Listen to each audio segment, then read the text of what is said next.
Lorsque la Seconde Guerre mondiale commence à s'enliser, Allemands et Alliés cherchent à se donner le coup de grâce par tous les moyens.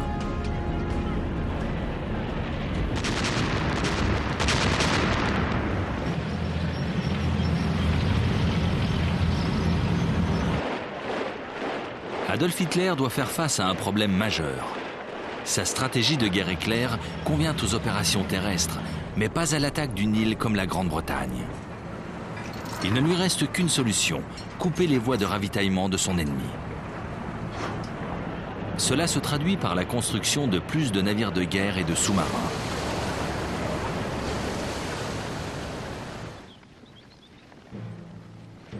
Pour les Alliés, la problématique est différente. Comment frapper l'Allemagne sans avoir de base arrière sur le continent? Ils optent finalement pour des bombardements stratégiques. Il faut détruire les infrastructures économiques du pays et démoraliser les populations civiles.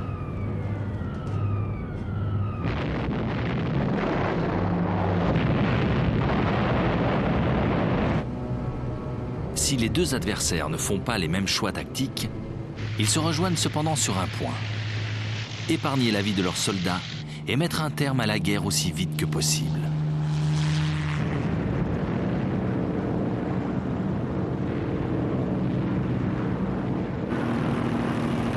Ironiquement, ce sont les Allemands qui avaient lancé au mois d'août 1940 les premières vagues de bombardements stratégiques en pilonnant accidentellement Londres.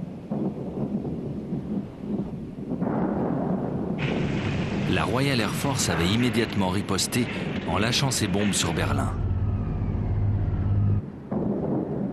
Durant l'automne qui suivit, presque tous les jours, les nazis bombardèrent les villes britanniques, pensant que le moral des civils s'effondrerait.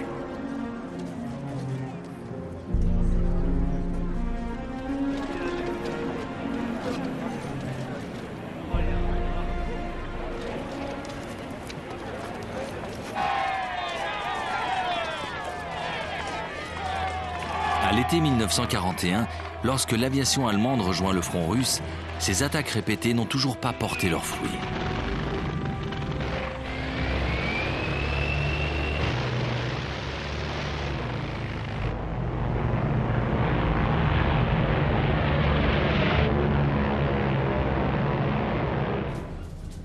Pourtant, le commandement britannique demeure persuadé qu'une tactique similaire est la meilleure pour mettre l'Allemagne hitlérienne à genoux.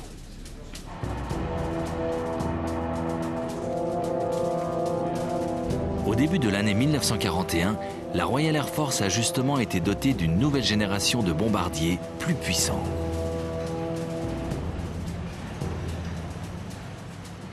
Le Short Stirling peut emporter 8000 kg de bombes, 4 fois plus que ses prédécesseurs.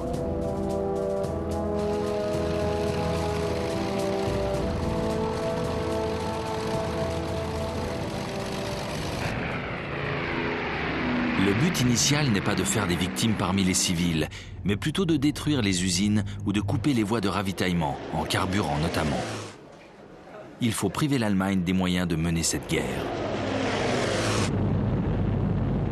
Cette bonne intention souffre pourtant d'un sacré handicap: l'absence de précision des bombardiers britanniques.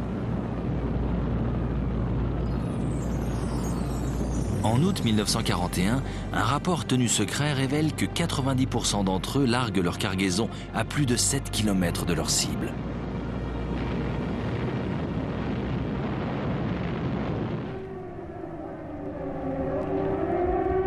Parallèlement, la défense antiaérienne allemande provoque de gros dégâts auprès des escadrilles alliées.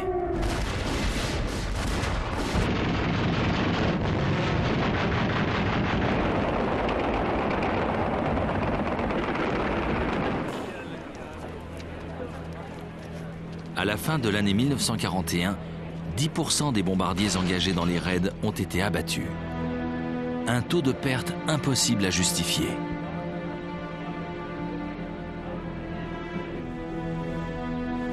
Le haut commandement de la Royal Air Force décide alors de changer de stratégie. Il ne s'agit plus de tenter d'atteindre des cibles spécifiques. Les pilotes doivent désormais lâcher leurs bombes sur des zones cibles préalablement quadrillées. Cette technique militaire est connue sous le terme de tapis de bombes. les bombardiers vont labourer les cités allemandes. Le raisonnement du ministre de l'Air britannique est implacable. Il veut détruire le moral des populations civiles et plus particulièrement celui des ouvriers de l'industrie.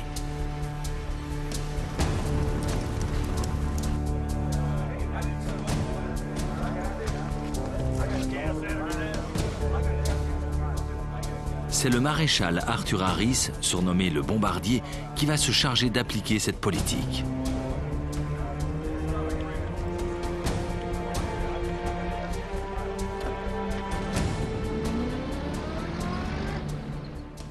There are a lot of people who say that bombing can never win a war. Well, my answer to that is that it has never been tried yet, and we shall see. They sowed the wind, and now they are going to reap the whirlwind.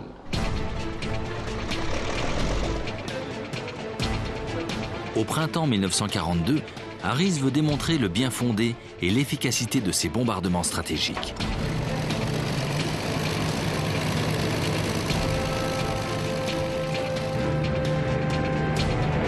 Il va lancer une offensive massive après avoir réuni une impressionnante armada. 1000 bombardiers atteignent Cologne dans la nuit du 30 au 31 mai. La défense aérienne de la ville est submergée. 250 hectares sont dévastés et 200 usines endommagées.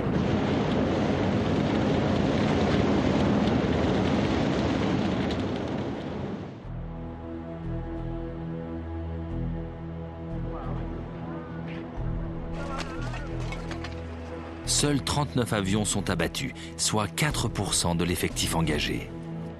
Harris a gagné son pari. Winston Churchill s'est même rangé à son opinion.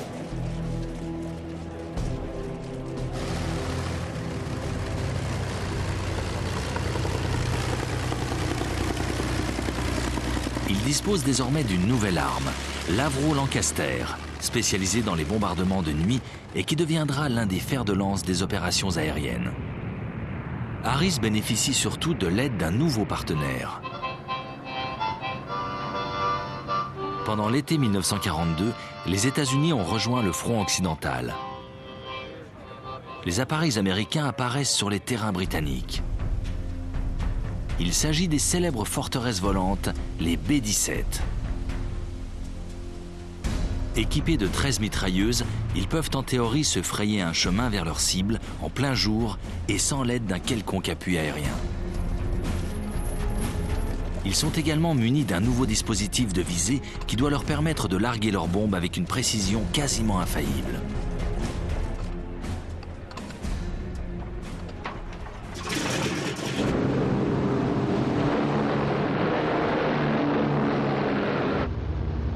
Ces atouts technologiques poussent les Américains à ignorer les leçons des raids britanniques. Ils reprennent les attaques ciblées sur les infrastructures allemandes. Au mois d'août 1942, ils testent leurs appareils.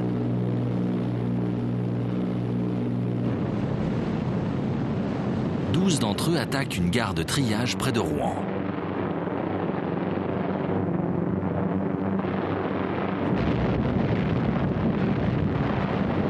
Les dégâts sont minimes, mais les Américains n'ont pas subi de pertes. Pour eux, il ne fait aucun doute que les raids en plein jour sur des cibles préalablement choisies sont envisageables. Les Britanniques sont loin d'être convaincus. L'objectif n'avait que peu d'importance et n'était pratiquement pas défendu. Malgré cette divergence de point de vue, les deux alliés conviennent de coordonner leurs efforts. Ils décident d'organiser le bombardement massif du cœur industriel de l'Allemagne.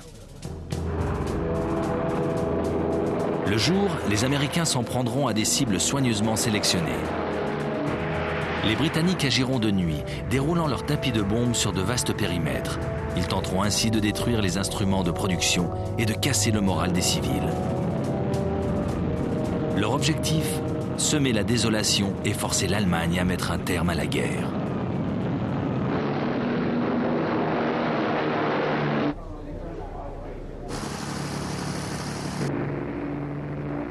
En mars 1943, des avions britanniques se dirigent vers la ville industrielle d'Essen. Une première vague de bombardiers légers va illuminer la cible en larguant des fusées de signalisation. « 450 Lancaster les suivent de près et balayent la ville pourtant fortement défendue.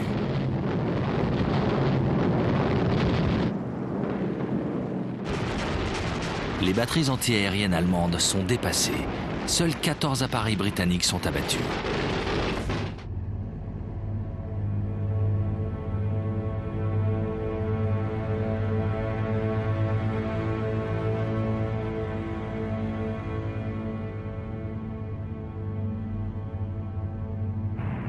Ce raid est suivi de plusieurs vagues d'attaques similaires sur les villes industrielles de la Ruhr.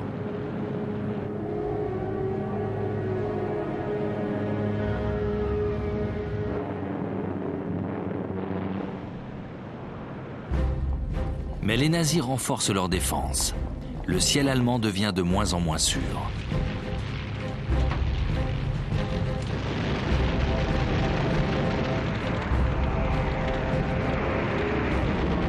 Un avion sur 10 ne rentre plus de mission. Harris doit se résoudre à stopper les opérations.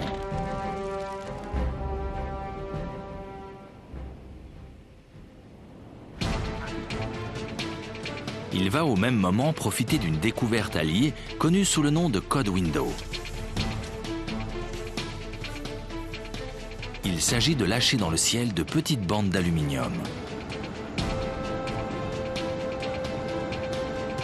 Ce métal peut brouiller les systèmes radars ennemis et ainsi rendre aveugles leurs défenses antiaériennes. Harris se frotte les mains. En juillet 1943, il reprend l'offensive. Nom de code de l'opération, Gomorrhe.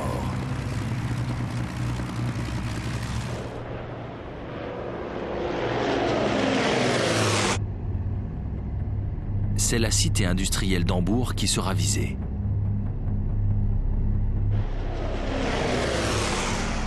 Une première vague de bombardiers provoque les interférences magnétiques.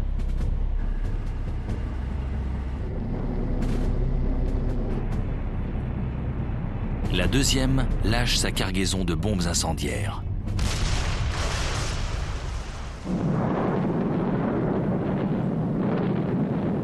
Le feu dévaste le centre-ville.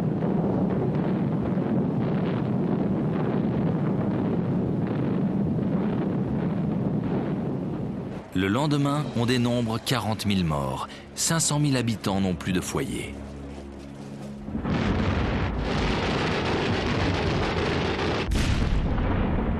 D'autres raids suivent sur le port. La population est profondément traumatisée.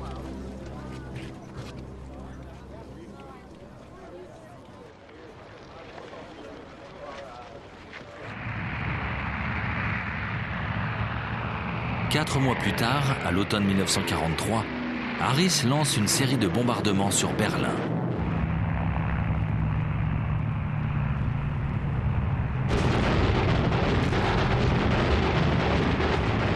Les Allemands réagissent. Ils réussissent à contrecarrer les effets du système Window. Leurs radars redeviennent efficaces. Au printemps 1944, les Britanniques perdent à nouveau 10% de leurs appareils.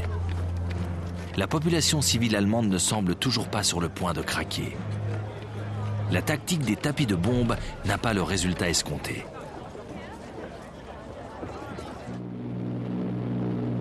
Il reste la stratégie américaine qui cible des zones vitales pour la machine de guerre nazie. Pendant tout le printemps 1943, l'US Air Force s'est enfoncée au cœur du territoire ennemi.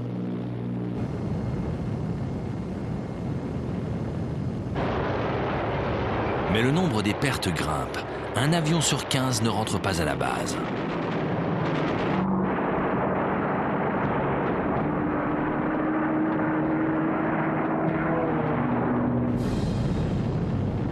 Pourtant, au mois d'août, le commandement américain décide de lancer une opération sur les usines d'armement de Ratisbonne et Schweinfurt. C'est une folie. Les deux cités sont loin au sud du pays, bien au-delà du rayon d'action des chasseurs d'escorte.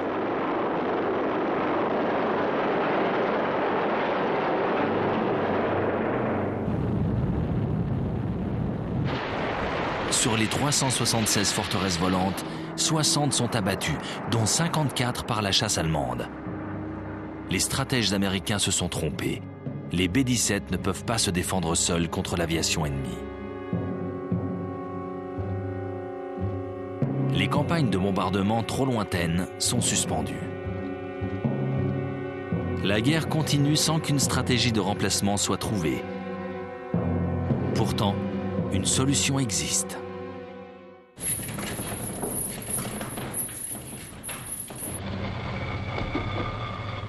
Au début de l'été 1944, alors que les Alliés s'apprêtent à débarquer en Europe, les forces aériennes américaines et britanniques ont pour mission de couper les voies de communication et de ravitaillement en carburant des nazis. Les bombardements ciblés doivent donc être repris. Mais une innovation va changer la donne.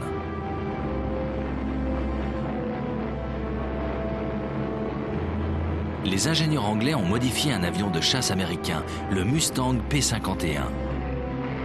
Ils l'ont doté d'un moteur tout droit sorti des usines Rolls-Royce. Cette nouvelle motorisation augmente le rayon d'action de l'appareil.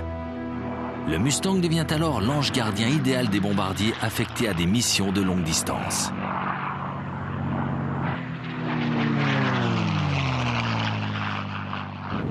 En France, les Alliés vont frapper avec plus de précision, détruisant les ponts et les routes menant au front. Le ravitaillement en carburant de la Wehrmacht devient de plus en plus difficile.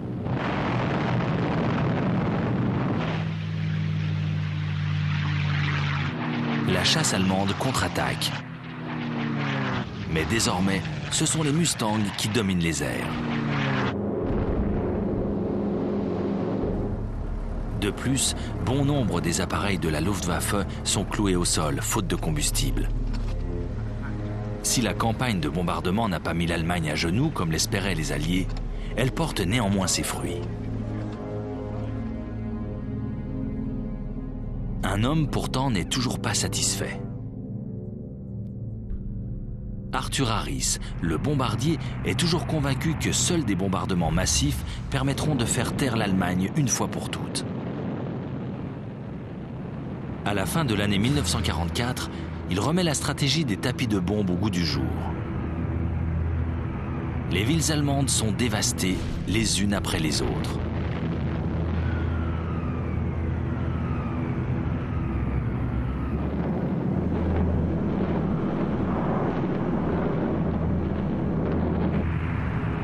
Au mois de février 1945, Harris donne l'ordre d'attaquer une ville de moindre importance stratégique, Dresde. Les rues sont bondées de réfugiés, chassés de leurs maisons par les bombardements. Mais Harris n'a que faire des populations civiles.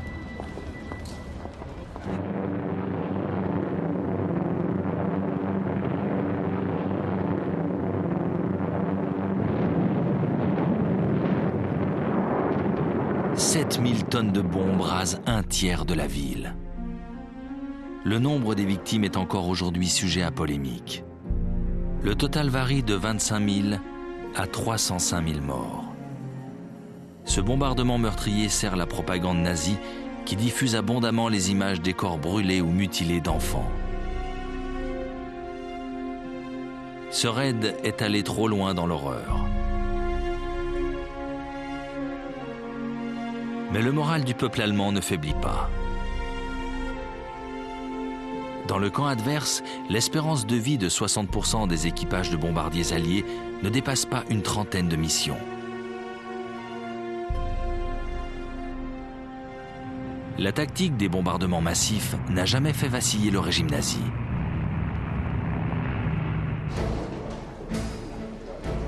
Au contraire, en secret, Hitler fait développer les technologies nécessaires à la mise au point de l'arme qui saura faire enfin la différence.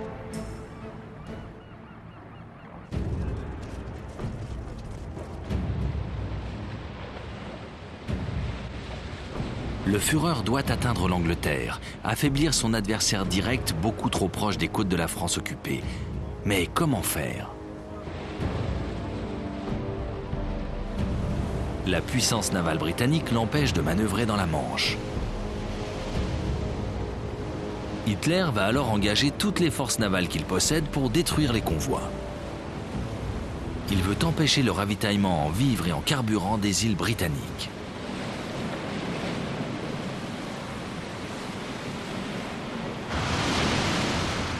Dans les 18 premiers mois de la guerre, les Allemands coulent plus de 130 vaisseaux marchands.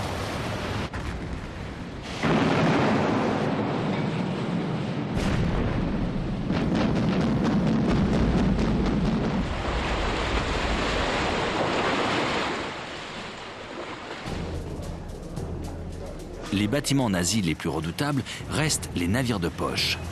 Des petits bateaux de guerre conçus dans les années 30 pour contourner l'interdiction de réarmement après la Première Guerre mondiale.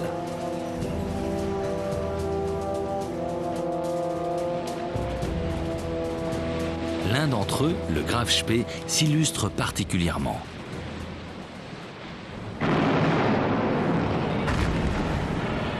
En quelques semaines, il coule 9 vaisseaux marchands dans l'Atlantique Sud avant d'être intercepté et mis hors de combat au large de l'Argentine.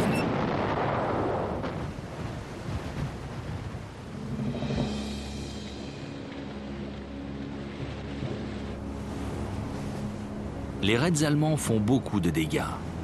Si les pertes alliées se poursuivent, la Grande-Bretagne aura de sérieux problèmes de ravitaillement.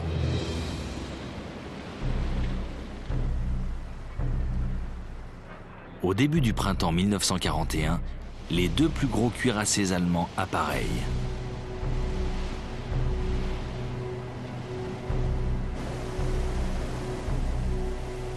Leur puissance de destruction est énorme.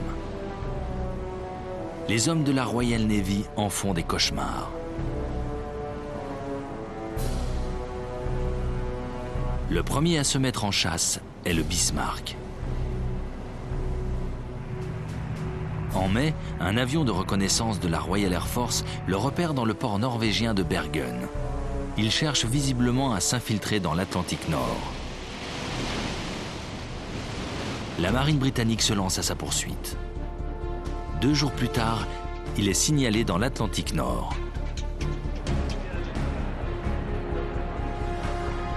Londres charge l'un de ses derniers cuirassés, le Prince de Galles, de l'intercepter. Le croiseur Hood, fleuron de la Royal Navy, l'accompagne.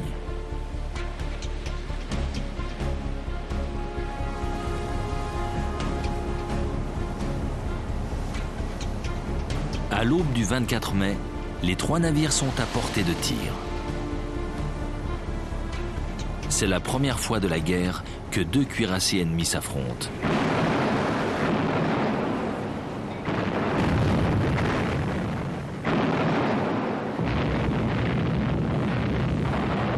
Dès le début du combat, un obus du Bismarck perce le pont faiblement blindé du Hood.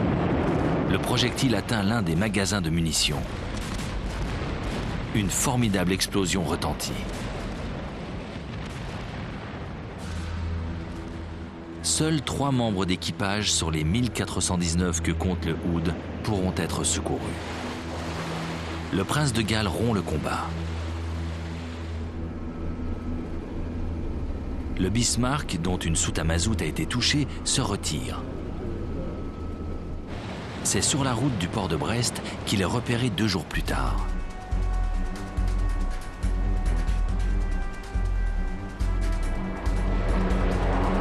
Les appareils britanniques l'attaquent en piqué.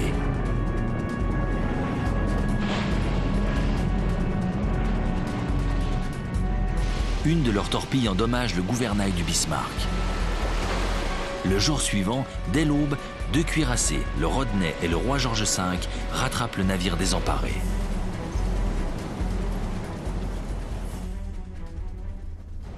Les obus de gros calibre pleuvent sur le pont du navire allemand.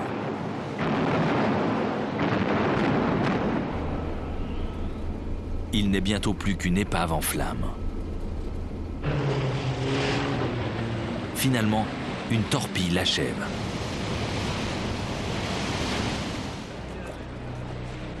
Sur plus de 2200 personnes présentes à bord, seuls 110 marins survivront. Le Bismarck n'a pas eu le temps de couper les voies d'approvisionnement des îles britanniques.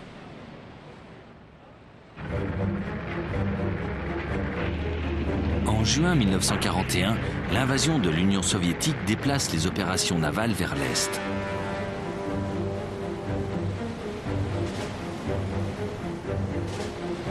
Les convois de ravitaillement alliés rejoignent les ports russes de Mourmansk et Arkhangelsk. La marine allemande, la Kriegsmarine, n'a pas l'intention de les laisser faire.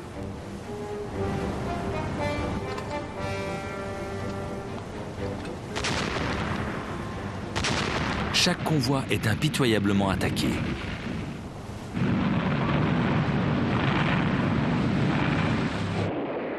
Mais ces déplacements sont devenus si dangereux qu'à l'été 1943, toutes les opérations sont suspendues. Elles doivent reprendre à l'automne, une période durant laquelle le mauvais temps et la faible visibilité permettront aux navires de se faufiler vers la mer de Barents.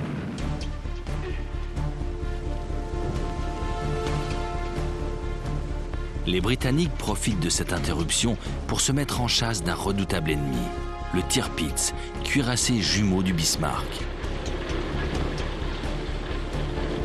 Il attend son heure, paisiblement ancré dans un fjord norvégien.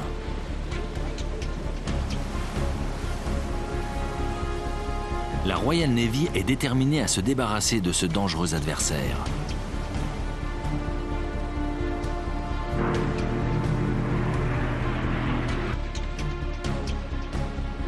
En septembre 1943, 5 sous-marins de poche, connus sous le nom de X-Craft, ont pour mission de le couler.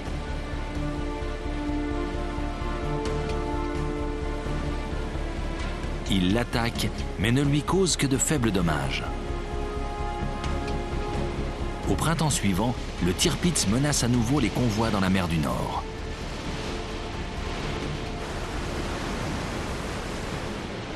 Cette fois, la Royal Navy ne veut pas le rater. Elle expédie 6 porte-avions vers la Norvège.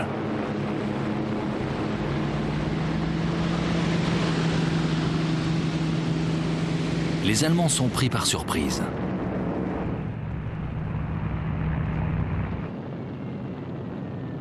Les bombardiers assaillent le Tirpitz.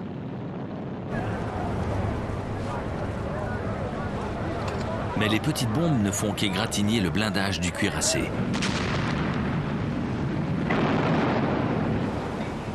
Trois mois plus tard, il est de nouveau en service.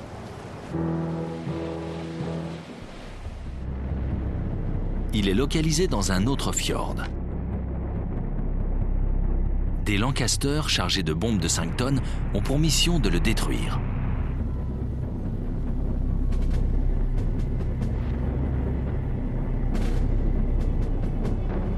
Mais le Tirpitz lance un rideau de fumée derrière lequel il devient quasiment invisible. Plusieurs engins atteignent pourtant sa proue, causant de sérieux dégâts.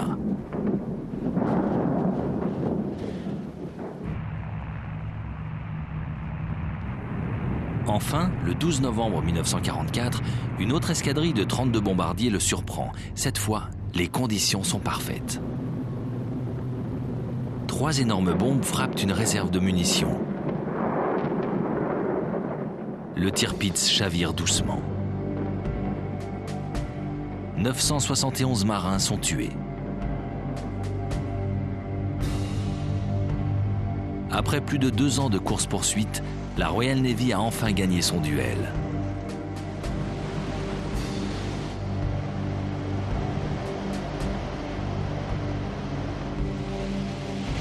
Malgré son indéniable puissance, la marine de surface allemande n'aura pas réussi à peser sur le cours de la guerre. Les Britanniques ne lui en ont jamais laissé l'opportunité.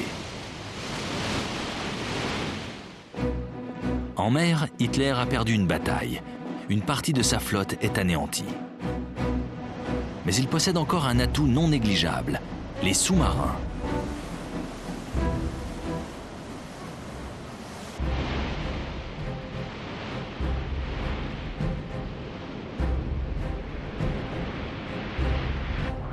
Les stratèges nazis espèrent depuis longtemps que les U-boats pourront tenir le blocus des îles britanniques.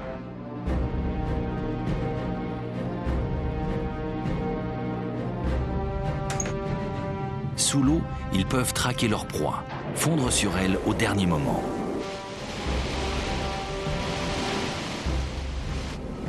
Ils sont aussi extrêmement efficaces en surface.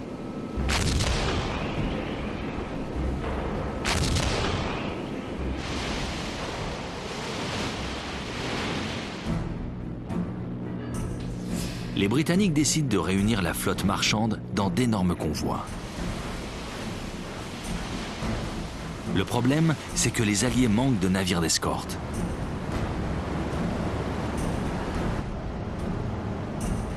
De nombreux bateaux sont sans protection. Et le commandement des forces navales va se montrer très prétentieux. Les officiers supérieurs sont persuadés qu'ils disposent des moyens technologiques et militaires pour contrecarrer la menace allemande. Ils vont vite s'apercevoir de leur erreur.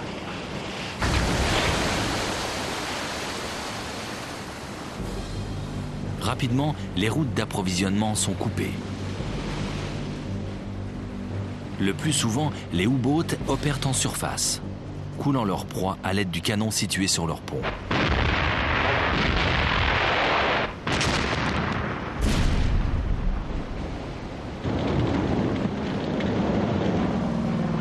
La Royal Navy détache alors des porte-avions transportant des chasseurs de sous-marins qui patrouillent au-dessus des routes empruntées par les convois.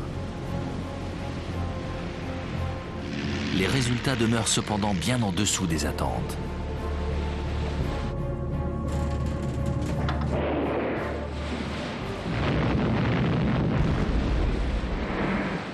À la fin de l'année 1939, près d'une centaine de navires marchands ont été attaqués et coulés. Si les assauts se poursuivent à ce rythme, la situation du Royaume-Uni deviendra dramatique. Carburant, nourriture et munitions, tout commence à manquer.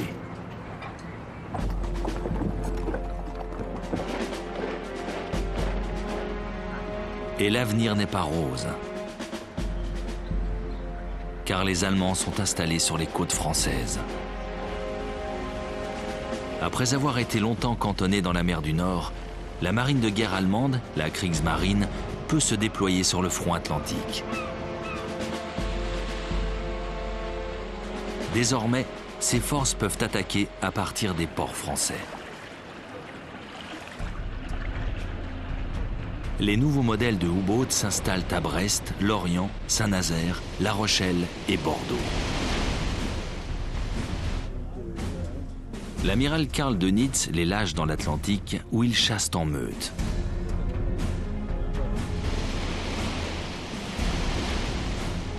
Chaque groupe va couvrir une zone de passage des convois. Lorsqu'un sous-marin a repéré les proies, il contacte les autres.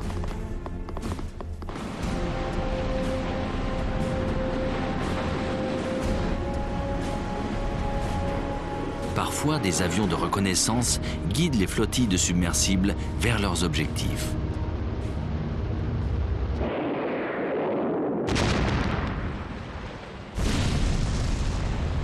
À la fin du mois d'octobre 1940, 40% des vaisseaux marchands alliés n'arrivent plus à bon port. Le ravitaillement de la Grande-Bretagne est compromis.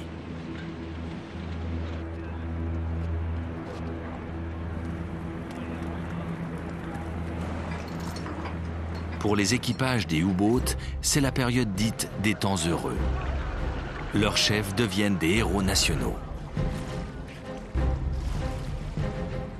La Grande-Bretagne paye son manque de préparation.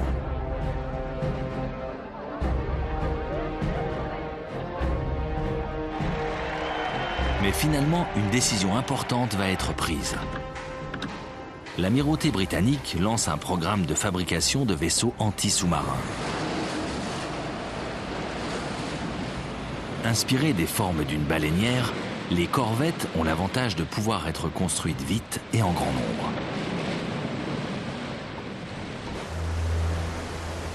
Pour la première fois, les Alliés disposent d'une force capable de protéger leur convoi. Mais à cause d'un moteur peu performant, la corvette plafonne à 15 nœuds, une vitesse inférieure de 2 nœuds à celle des U-boats.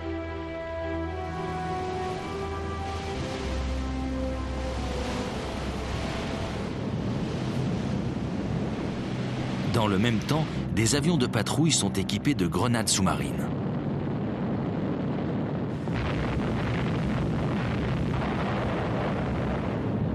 Si les explosions sont nerveusement éprouvantes pour les équipages allemands, l'efficacité de ces bombardements demeure réduite.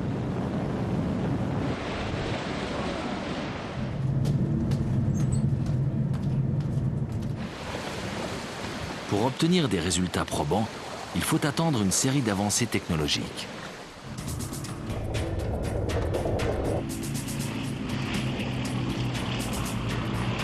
Au début de l'année 1940, le radar centimétrique est mis au point. Plus précis et moins lourd que ses prédécesseurs, ce nouvel appareillage va équiper avions et navires d'escorte.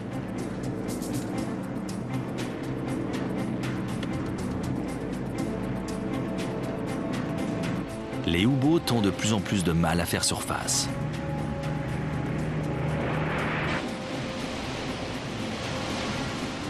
Quelques mois plus tard, un brillant électricien français, Maurice de Lorraine, offre aux Alliés une invention qui va changer la donne. Le œuf d'œuf est un radiodétecteur. Il permet d'intercepter les communications des sous-marins ennemis et ainsi de les localiser.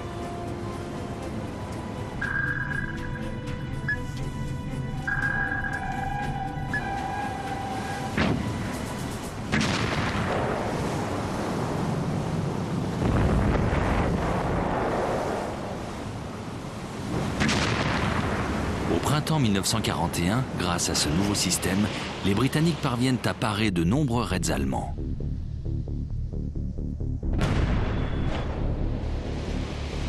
De plus en plus de cargos parviennent à passer entre les mailles du filet.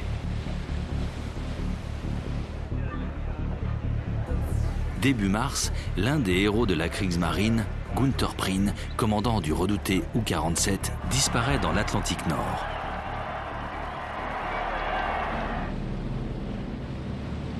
Quelque temps plus tard, 2 autres commandants de U-boats meurent en mission.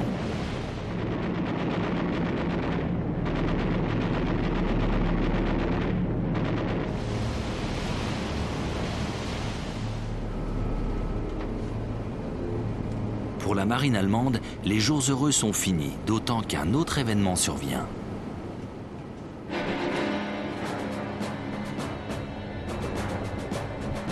En mai 1941, le destroyer britannique Bulldog force le U-boat 110 à faire surface. Avant que le submersible ne coule, les marins britanniques trouvent à son bord une machine de codage Enigma avec tous ses manuels d'utilisation.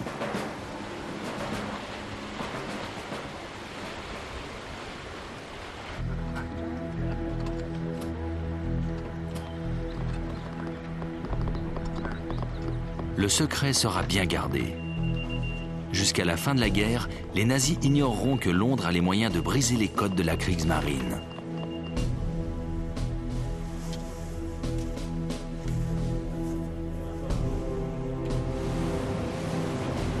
Dans cette terrible partie de cache-cache, les convois alliés ont désormais un atout de taille pour éviter les meutes de sous-marins à l'affût.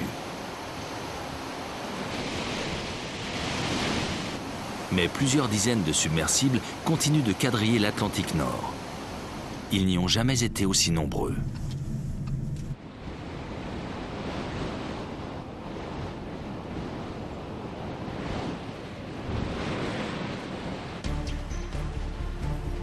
À la fin de l'année 1941, la machine de guerre allemande en produit de plus en plus.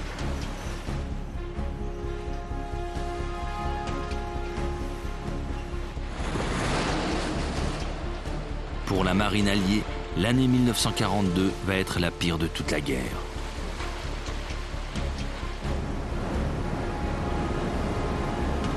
Mais un événement va changer radicalement la physionomie de ce conflit.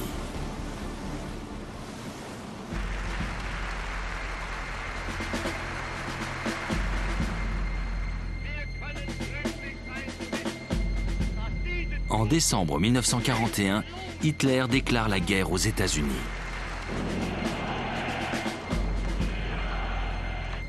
Immédiatement, l'amiral Dönitz ordonne à ses sous-marins d'attaquer les convois de cargo battant pavillon américain.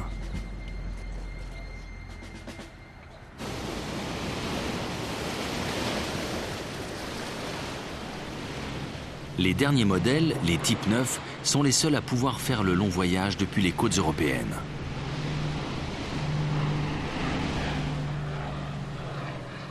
Mais arrivés sur place, leur travail est facile. Le commandant en chef des forces navales américaines, l'amiral Ernest King, a refusé de joindre ses navires marchands au convoi de protection mis en place par les Britanniques.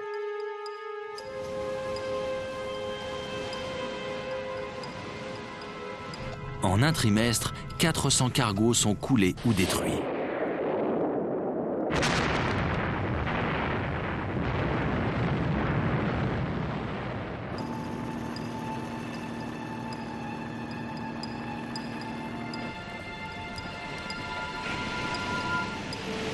Les Américains subissent les mêmes revers que les Britanniques quelques mois plus tôt. Ils doivent changer de stratégie.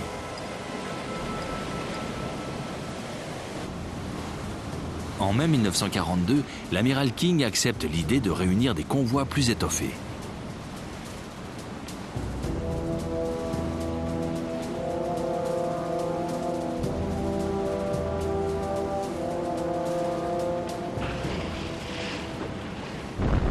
En juillet, le nombre des pertes baisse. Les Allemands changent à leur tour de tactique. Les U-boats vont concentrer leurs attaques dans une région particulière de l'Atlantique Nord, le Trou Noir, une zone trop éloignée des côtes pour les avions anti-sous-marins.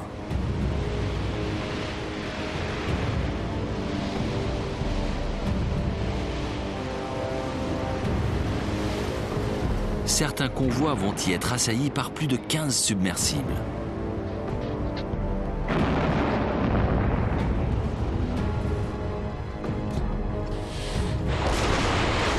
Durant le seul mois d'octobre 1942, 56 navires sont coulés au milieu de l'Atlantique.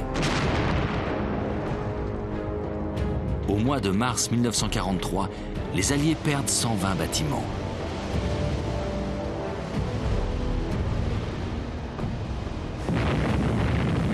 Dans le même temps, seuls 12 U-boats ne rentrent pas de mission.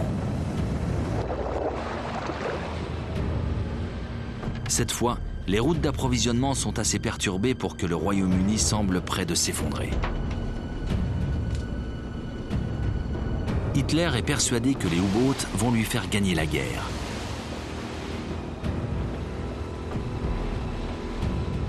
Mais les Alliés ne renoncent pas. Les marins britanniques ont un nouveau chef. L'amiral Max Horton a longtemps été à la tête des sous-marins de la Royal Navy.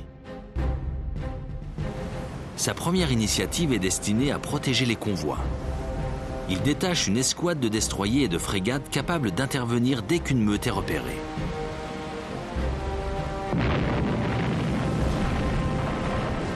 De nouvelles découvertes technologiques donnent un certain avantage aux Alliés. Le Hérisson est un mortier anti-sous-marin composé de 24 tubes.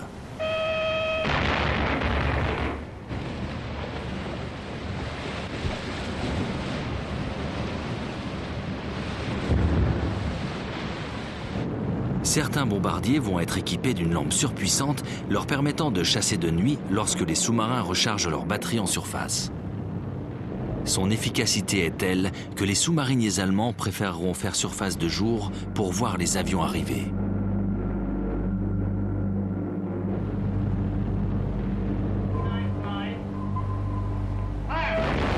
L'emploi de ces nouvelles technologies porte ses fruits en quelques mois.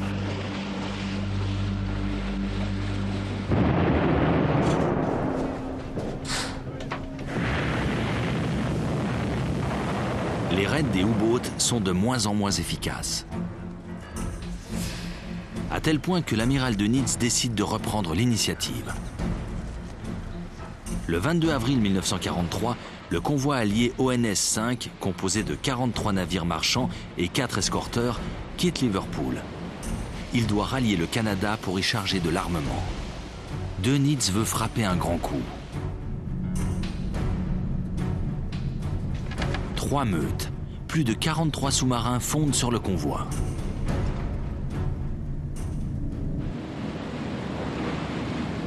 Le 5 mai, 2 escorteurs et 5 cargos sont coulés. Mais les Britanniques réagissent vite. Les renforts sont en route. Des avions anti-sous-marins décollent du Canada.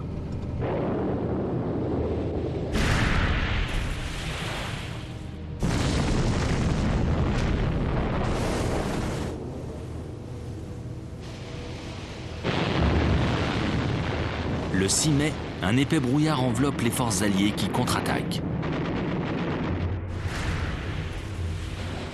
7 U-boats sont coulés. 7 sont gravement endommagés. C'est une cuisante défaite.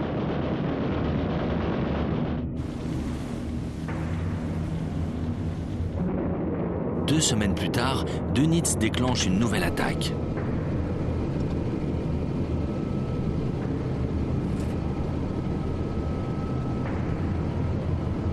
C'est un désastre. 5 sous-marins sombres sans qu'un seul navire marchand ne soit coulé.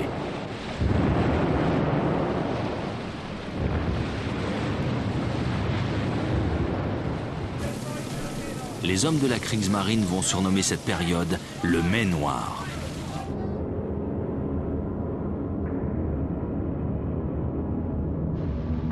Le 22 mai, l'amiral Dönitz interrompt toutes les opérations contre les convois dans l'Atlantique Nord. Les Alliés ont gagné la bataille de l'Atlantique.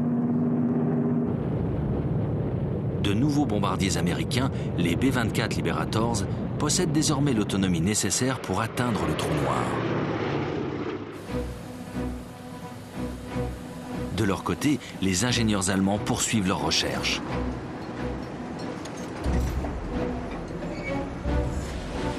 Les submersibles sont équipés de détecteurs de radar et de canons antiaériens. Certains sont munis d'un schnorkel, un tube d'évacuation des gaz brûlés et d'admission d'air frais qui leur permet de demeurer sous l'eau plus longtemps.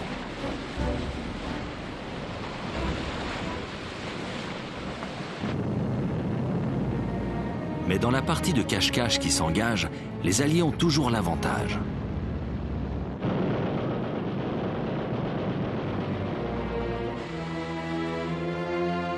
Le fer de lance d'Adolf Hitler dans l'Atlantique est cloué dans les ports. C'en est fini du temps où les meutes parcouraient librement l'océan. Les Allemands vont jeter leur dernière force dans la bataille. Ils produisent un nouveau sous-marin révolutionnaire, le Type 21.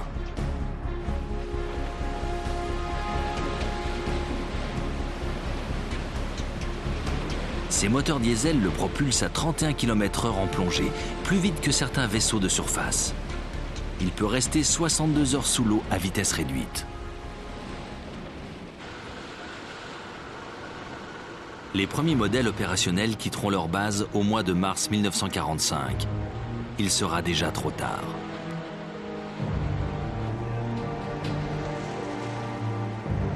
Depuis la fin de l'année 1943, les Alliés dominent l'Atlantique. Cette victoire constitue un autre tournant de la Seconde Guerre mondiale.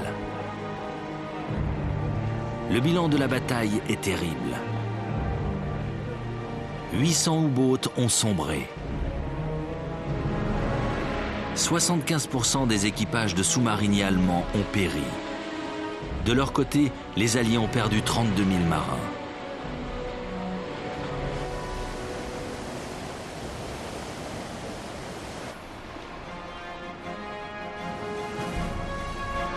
Mais à l'orée de l'année 1944, les convois sont rétablis.